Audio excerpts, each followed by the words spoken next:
D'accord. Allez, j'y vais, Madame Falguer, je vous pique. Et voilà, c'est fait pour Michel Falguer, 91 ans, hospitalisé actuellement à Prades et décidé depuis longtemps à se faire vacciner. Dès qu'on en a parlé, j'ai dit, allez, tire à mes mères. 20 personnes ont reçu une première injection cet après-midi à Prades, des personnels de l'hôpital et des malades du service de soins longue durée. Ça va? Ça va, c'est bon service.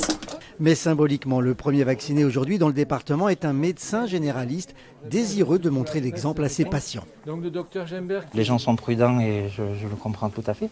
Donc, mais pour voir si les choses se passent bien, il faut bien que certains commencent. Et puis, donc c'est pour ça que allons-y.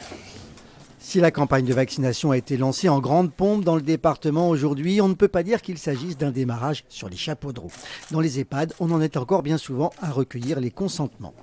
Il fallait quand même, avant d'obtenir le consentement, avoir la certitude qu'on aurait les doses de vaccin et qu'on pourrait engager la campagne vaccinale parce que entre je dis oui aujourd'hui, 15 jours après, je peux dire non. Donc je pense qu'il est important qu'il y ait eu un maximum d'informations connues de la communauté médicale et des personnels paramédicaux pour pouvoir éclairer au mieux les patients, les résidents, leurs familles ou les tuteurs.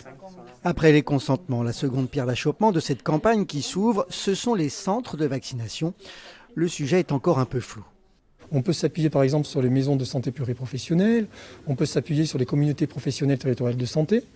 Voilà, il y a plusieurs formes, il faut qu'on en discute, tout cela n'est pas encore arrêté, stabilisé. On doit avoir des précisions, des instructions du ministère de la Santé également. Donc voilà, on est en train de réfléchir à tout ça et on précisera les choses ultérieurement. Aux 20 personnes vaccinées aujourd'hui à Prades s'ajoutent aussi une dizaine de personnes, des soignants de l'hôpital de Perpignan.